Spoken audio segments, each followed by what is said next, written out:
നമസ്കാരം. ഗാസയിലെ റഫായിൽ ഇസ്രായേൽ സൈന്യം അവരുടെ സൈനിക നടപടികൾ തുടരുന്നതിനിടെ ഇസ്രായേലിലേക്ക് റോക്കറ്റുകൾ അയച്ച് ഹമാസ് തീവ്രവാദ സംഘടന 2 റോക്കറ്റുകളാണ് ഇന്ന് ഇസ്രായേലിലേക്ക് അവർ അയച്ചത്. ഈ 2 റോക്കറ്റുകളും ഇസ്രായേലിൻ്റെ അയൺ ഡോം സംവിധാനം തകർത്ത് തരിപ്പണമാക്കിയിട്ടുണ്ട്. റഫായിൽ ഇസ്രായേൽ നടത്തുന്ന സൈനിക നീക്കം തീർച്ചയായും തങ്ങൾക്ക് ദുരന്തമാകും എന്ന് ഉറപ്പുള്ളത് തന്നെയാണ് ഇപ്പോൾ ഹമാസ് നേരിട്ടുള്ള ഈ ഒരു ഏറ്റുമുട്ടലിന് വീണ്ടും തയ്യാറായിരിക്കുന്നത്. അതേസമയം അമേരിക്ക ഉൾപ്പെടെയുള്ള രാജ്യങ്ങളുടെ നിർദ്ദേശം പാലിച്ച് ഇസ്രായേൽ ആകട്ടെ റഫായിൽ ഇപ്പോൾ ഒറ്റയടിക്ക് വ്യോമാക്രമണം നടത്തുന്നതിന് പകരം ചെറിയ മേഖലകൾ കേന്ദ്രീകരിച്ച് അവിടെ ആക്രമിച്ച് അവിടെയുള്ള ഹമാസ് താവളങ്ങൾ തകർക്കാനാണ് ഇപ്പോൾ ശ്രദ്ധ കേന്ദ്രീകരിച്ചിരിക്കുന്നത്. ഈജിപ്റ്റ് വൃത്തങ്ങളാണ് ഇക്കാര്യം അറിയിച്ചിട്ടുള്ളത്.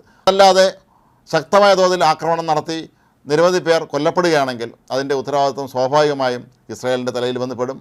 കൂട്ടത്തിൽ അമേരിക്കയ്ക്കും ഇതിൻ്റെ പഴി കേൾക്കേണ്ടി വരും എന്ന് ബൈഡൻ ഭരണകൂടത്തിന് നന്നായിട്ടറിയാം. ഇപ്പോൾ തന്നെ ഇസ്രായേലിന് ആയുധം നൽകി അല്ലെങ്കിൽ പ്രോത്സാഹിപ്പിച്ചു എന്നതിൻ്റെ പേരിൽ അമേരിക്കയിൽ തന്നെ ബൈഡൻ ഭരണകൂടം പ്രതിഷേധം നേരിടുന്നുണ്ട്. ഇപ്പോൾ ഇസ്രായേൽ ചെയ്യുന്നത് ചെറിയ മേഖലകൾ ഗാസയിലെ മറ്റും പ്രധാനപ്പെട്ട സ്ഥലങ്ങളിൽ അവിടുത്തെ ഹമാസ് കേന്ദ്രങ്ങൾ തങ്ങളുടെ കരസേനയെ ഉപയോഗിച്ച് ആക്രമിക്കുന്ന രീതിയാണ് ഇപ്പോൾ പിന്തുടരുന്നത്. ഒപ്പം അവിടെ ഹമാസിൻ്റെ താവളങ്ങളുണ്ടെങ്കിൽ ആ കെട്ടിടങ്ങൾ ഇടിച്ചു നിരത്തുന്നതും ഇപ്പോൾ ഇസ്രായേൽ സൈന്യം ഏറ്റെടുത്തിരിക്കുകയാണ്. ഇതിനുള്ള എല്ലാവിധ ആയുധ സന്നാഹങ്ങളുമായിട്ടാണ് ഇസ്രായേൽ സൈന്യം ഗാസയിലെ റഫായിൽ എത്തിയിട്ടുള്ളത്.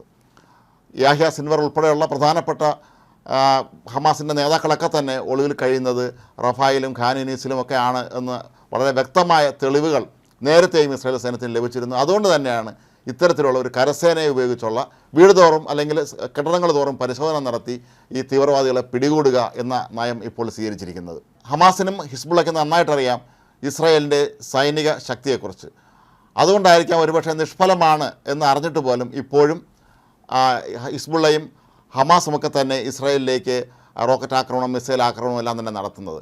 ഇസ്രായേലിൻ്റെ അയൺ ഡോം സംവിധാനം ലോകത്തെ ഏറ്റവും സുരക്ഷിതമായ പ്രതിരോധ സംവിധാനങ്ങളിലൊന്നാണ്. അതിനെ തകർക്കുക അത്ര എളുപ്പമുള്ള കാര്യമല്ല എന്ന് ഇവർക്കെല്ലാം അറിയാം. മാത്രവുമല്ല, കഴിഞ്ഞ ദിവസം അമേരിക്കൻ പ്രസിഡന്റ് ജോ ബൈഡൻ തങ്ങൾ നൽകിയ ആയുധങ്ങൾ റഫായിലെ സാധാരണ ജനങ്ങൾക്ക് നേരെ പ്രയോഗിക്കുമെങ്കിൽ അതിൻ്റെ ആയുധങ്ങളുടെ വിതരണം നിർത്തിവെക്കുകയാണ് എന്ന് പ്രഖ്യാപിച്ചിരുന്നു. പക്ഷേ അപ്പോഴും അമേരിക്കൻ സർക്കാർ വ്യക്തമാക്കിയത് ഈ ആയുധങ്ങൾ അയക്കുന്നത് തൽക്കാലം നിർത്തിവെച്ചാലും അയൺ ഡോം സംവിധാനത്തിൽ ഉപയോഗിക്കുന്ന ആയുധ സംവിധാനങ്ങൾ ഒരു കാരണവശാലും അതിന് മുടക്കില്ല, അത് കൃത്യമായിട്ടും ഇസ്രായേലിന് നൽകിയിരിക്കും എന്നാണ്. അതുകൊണ്ട് തന്നെ അമേരിക്ക ഉൾപ്പെടെയുള്ള രാജ്യങ്ങൾ ഇപ്പോൾ ഇസ്രായേലിനോട് ആവശ്യപ്പെടുന്നത് ശരിക്കും ഒരു കീഴടക്കലല്ല, മറിച്ച് പ്രതിരോധമാണ്. തങ്ങൾക്ക് നേരെ ഉണ്ടാകുന്ന ആക്രമണങ്ങളെ അതിശക്തമായി ചെറുക്കുക എന്നുള്ളത് തന്നെയാണ് ഇപ്പോൾ ഇസ്രായേലിനോട് അമേരിക്ക ഉൾപ്പെടെയുള്ള രാജ്യങ്ങൾ ആവശ്യപ്പെടുന്നത്. ഈ ഒരു സാഹചര്യത്തിൽ ഇപ്പോൾ ഹമാസ് തീവ്രവാദികൾ റഫായിൽ നിന്ന് ഇസ്രായേലിലേക്ക് റോക്കറ്റുകൾ തൊടുത്തുവിടുമ്പോൾ അവർക്ക് തന്നെ അറിയാം ഇത് അയൺ ഡോം സംവിധാനം ഇത് തകർത്ത് തരിപ്പണമാക്കുമെന്നെങ്കിലും തങ്ങളിപ്പോഴും ഏറ്റുമുട്ടലിൻ്റെ പാതയിലാണ് എന്ന് തങ്ങളെ സഹായിക്കുന്ന ഇറാൻ ഉൾപ്പെടെയുള്ള രാജ്യങ്ങളെ ബോധ്യപ്പെടുത്തേണ്ട ബാധ്യത അവർക്കുണ്ട്. ഒരുപക്ഷെ അതുകൊണ്ട് തന്നെയായിരിക്കാം ഈ ഒരു വിഫലമായ ആക്രമണങ്ങൾ നടത്തുന്നത്. ഇറാനും അതല്ലെങ്കിൽ ഖത്തറും ഈജിപ്റ്റുമൊക്കെ തന്നെ ഇവരെ അനുകൂലിക്കുന്നു എന്നുള്ളതിൻ്റെ പേരിൽ ഏറെ പഴി കേൾക്കുന്ന രാജ്യങ്ങൾ കൂടിയാണ്.